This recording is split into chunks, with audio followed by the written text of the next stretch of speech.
Hello everyone, स्वागत है आप सभी का हमारे यूट्यूब चैनल पर। चलिएगा स्टार्ट करते हैं हमारी वीडियो। इसमें कौन से क्वेश्चन से 10th क्वेश्चन तक कल हमने कर लिया था और आज हम स्टार्ट करते हैं 11th क्वेश्चन से। देखिएगा क्या है 11th क्वेश्चन। ये है कि पौधों और वृक्षों के संदर्भ में निम्नलिखित कथनों पर विचार कीजिएगा। फर्स्ट कथन दे रखा है, जड़ों की एपिडर्मल कोशिकाएं पानी को सोखने का कार्य करती हैं। ठीक है। और सेकंड दे रखा है कि वृक्षों की छाल हवा एवं पानी के लिए इम्परवियस होती है। इसके बारे में देखिएगा कि कौन से कथन सही हैं और कौन से गलत हैं। तो इसमें जो दोनों कथन दिए गए हैं ये दोनों ही कथन बिल्कुल सही हैं और इनके बारे में आप डिटेल से जानेंगे कि जो जड़ों की जो एपिडर्मल कोशिकाएं होती हैं वे क्या करती हैं, पानी को सोखने का कार्य करती हैं। और उनमें क्या होता है कि उनमें बाल जैसी संरचना होती हैं जिससे कि जड़ जो होती हैं वे अवशोषक सतह उनकी बढ़ जाती है। बाल जैसी जो संरचना होती है उसके कारण जड़ों की जो कुल अवशोषक एब्जॉर्प्शन पावर है वो बढ़ जाती है और उनसे उसके कारण जो सरफेस है वो बढ़ेगा और सरफेस बढ़ने के कारण उनकी एब्जॉर्प्शन पावर भी बढ़ जाएगी। ठीक है।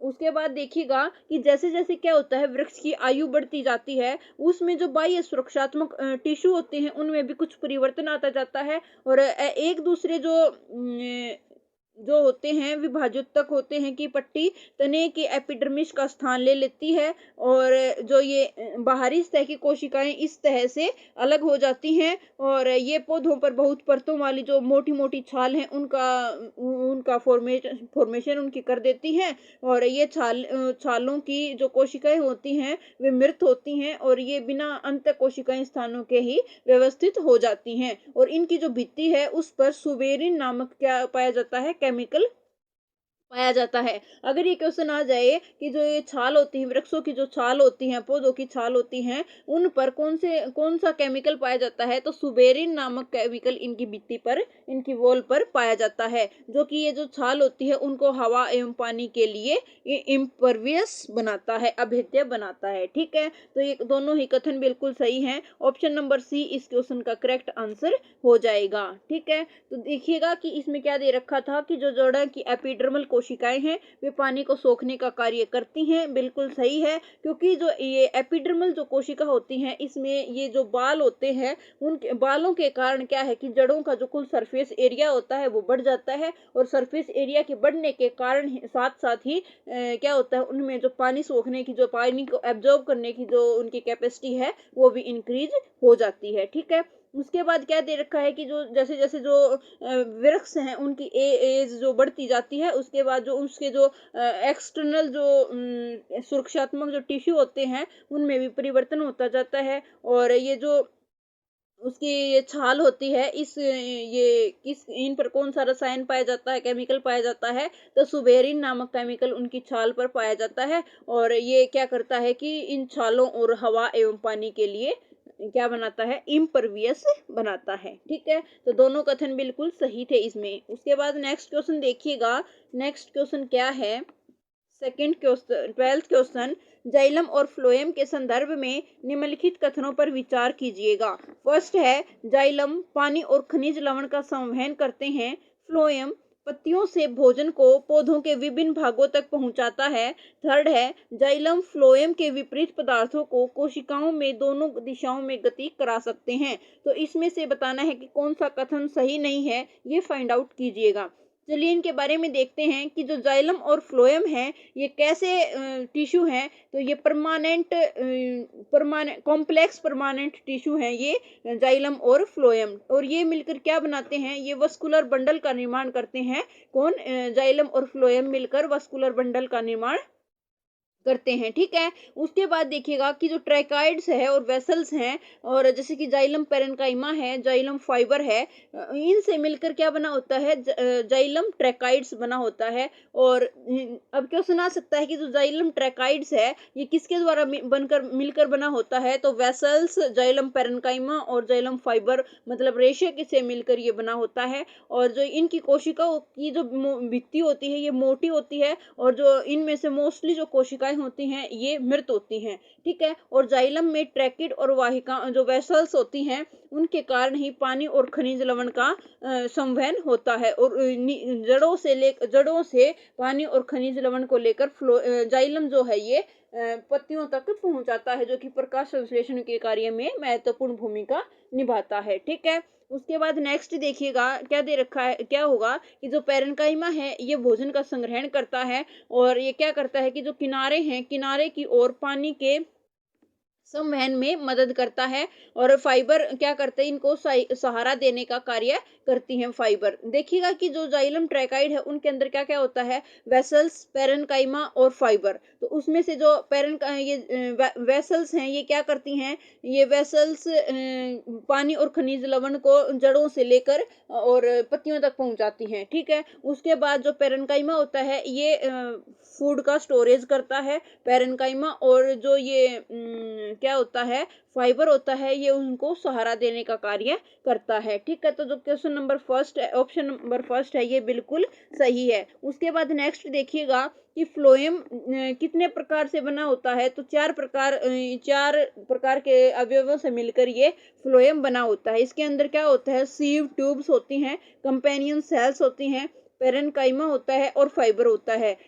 मैंने आपको बताया कि जाइलम के अंदर क्या क्या, वेसल्स, पैरेन्काइमा और फाइबर होते हैं, और जो ये फ्लोएम होते हैं इनके अंदर क्या क्या, सीव ट्यूब्स और कंपेनियन सेल्स, पैरेन्काइमा और फाइबर होते हैं। उसके बाद जो फ्लोएम है ये पत्तियों से भोजन को पत्तियां भोजन का निर्माण करती हैं प्रकाश संश्लेषण की क्रिया से, और ये क्या जो फ्लोएम है ये क्या करेगा, पत्तियों से भोजन को लेगा और पौधे के विभिन्न भागों तक पहुंचाएगा। जो फ्लोएम फाइबर को छोड़कर जो भी फ्लोएम कोशिकाएं होती हैं ये सभी की सभी जीवित होती हैं, लेकिन जो जाइलम था उसके अंदर जो मोस्टली कोशिकाएं सेल्स होती है वह मृत अवस्था में होती हैं, ठीक है। इसलिए जो सेकंड पार्ट है ये सेकंड ऑप्शन है ये भी बिल्कुल सही है। उसके बाद नेक्स्ट देखिएगा कि जो फ्लोएम है ये जाइलम के जो अपोजिट पदार्थ होते हैं उनको कोशिकाओं में दोनों दिशाओं में गति करा सकते हैं, ठीक है। तो जो थर्ड है ये गलत है, इसके अंदर क्या दे रखा है कि जो जाइलम है ये फ्लोएम के विपरीत पदार्थों को कोशिकाओं में दोनों दिशाओं में गति करा सकते हैं, लेकिन जो फ्लोएम है वो करा सकता है, जाइलम नहीं करा सकता, ठीक है। तो जो ऑप्शन नंबर ए और बी हैं ये दोनों इसमें करेक्ट आंसर हो जाएंगे। तो ऑप्शन नंबर जो ए है ये बिल्कुल करेक्ट आंसर हो जाएगा। चलिएगा नेक्स्ट देखते हैं, नेक्स्ट क्वेश्चन क्या है। नेक्स्ट दिया गया है, निम्नलिखित पर विचार कीजिए।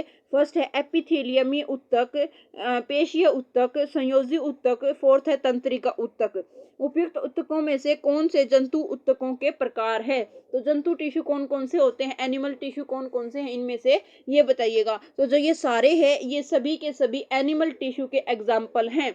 जो एपिथेलियमी टिश्यू है, पेशियल टिश्यू है, कनेक्टिव टिश्यू है, या फिर ये नर्वस टिश्यू है, ये सभी के सभी क्या हैं, ये एनिमल टिश्यू के एग्जाम्पल हैं, ठीक है। तो ऑप्शन नंबर जो डी है ये इस क्वेश्चन का करेक्ट आंसर हो जाएगा। चलिएगा नेक्स्ट क्वेश्चन देखते हैं। नेक्स्ट क्वेश्चन क्या है हमारा, नेक्स्ट है विभिन्न एनिमल टिश्यू के संदर्भ में निम्नलिखित कथनों पर विचार कीजिएगा। फर्स्ट है एपिथेलियमी जो टिश्यू है ये जंतु के शरीर को ढकने या बाह्य रक्षा प्रदान करने का कार्य करते हैं। तो ये बिल्कुल सही है कि जो जंतु का जो एनिमल का जो शरीर होता है उसको ढकने या फिर एक्सटर्नल उसको रक्षा प्रदान करने के लिए कौन से जो टिश्यू हैं वे काम आते हैं, तो एपिथेलियमी जो टिश्यू हैं वे इनका इस काम आते हैं। और जो आकृति और कार्य के आधार पर जो एपिथेलियमी टिश्यू हैं इनको शल्की या फिर क्यूबिक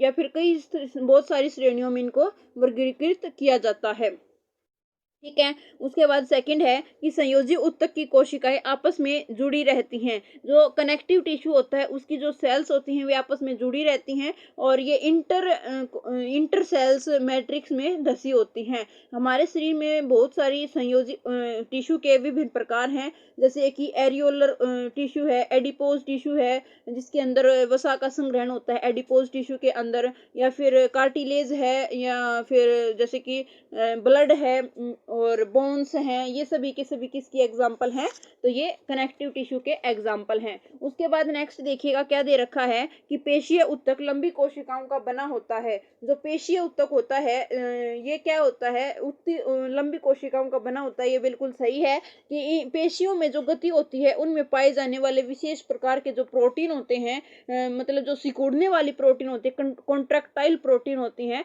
उनके कारण होती है। जो पेशियों में गति होती है वो कॉन्ट्रैक्टाइल जो प्रोटीन है उसके कारण गति होती है पेशियों के अंदर। और जो पेशीय ऊतक होते हैं ये 3 प्रकार के होते हैं, रेखित, अरेखित और कार्डियक। हृदय पेशी भी ये ऊतक होता है, पेशीय ऊतक का ही एग्जाम्पल है कार्डियक, हृदय पेशी। उसके बाद नेक्स्ट देखिएगा क्या है, तंत्रिका ऊतक न्यूरॉन का बना होता है। तो जो तंत्रिका ऊतक है ये न्यूरॉन का बना होता है, बिल्कुल सही है, जो संवेदना को प्राप्त करता है और संचालित करता है। मतलब जो भी हमें मैसेज प्राप्त होता है उसको हमारे दिमाग तक कौन पहुंचाता है, तो जो हमारा तंत्रिका ऊतक है ये न्यूरॉन के माध्यम से हमारे मस्तिष्क तक सभी मैसेजेस को पहुंचाता है। जो मस्तिष्क है इसके अंदर मेरुरज्जु होती है और जो नर्व्स होते हैं ये सभी तंत्रिका ऊतकों की तरह ही बनी होती हैं। उसके बाद देखिएगा क्या है कि जो तंत्रिका तथा पेशीय ऊतकों का जो कार्यात्मक संयोजन है ये सभी जीवों में मौलिक होता है, और जो संयोजन है उत्तेजना के अनुसार जंतुओं को तेज गति प्रदान करता है। ठीक है, तो इसके अंदर इसमें कौन सा करेक्ट आंसर होगा, सभी के ऑप्शन जो है इसमें बिल्कुल करेक्ट हैं, तो ऑप्शन नंबर डी इस क्वेश्चन का करेक्ट आंसर हो जाएगा। ठीक है, उसके बाद नेक्स्ट देखिएगा क्वेश्चन नंबर 15। क्वेश्चन नंबर 15 क्या कहता है कि रक्त के संदर्भ में निम्नलिखित कथनों पर विचार कीजिएगा। ब्लड के बारे में बताना है। फर्स्ट कथन दे रखा है रक्त एक संयोजी ऊतक है, मतलब ब्लड जो है एक कनेक्टिव टिश्यू है। सेकंड है लाल रुधिर कणिकाएं, श्वेत रक्त कणिकाएं तथा प्लेटलेट्स को संयुक्त रूप से प्लाज्मा कहा जाता है। थर्ड है प्लाज्मा में प्रोटीन, नमक तथा हार्मोन उपस्थित होते हैं। तो जो फर्स्ट है ये बिल्कुल सही है कि जो ब्लड है वो एक कनेक्टिव टिश्यू है। अभी पीछे मैंने आपको बताया था ब्लड, उसके अंदर एग्जांपल दिया गया था, तो कनेक्टिव टिश्यू होता है ब्लड। और जो ये रक्त होता है इसके जो लिक्विड पार्ट होता है उसको क्या कहते हैं, प्लाज्मा कहते हैं, जिसमें कि क्या होते हैं आरबीसी होती है, डब्ल्यूबीसी होती हैं और प्लेटलेट्स भी सस्पेंडेड होती हैं। तो उसको ये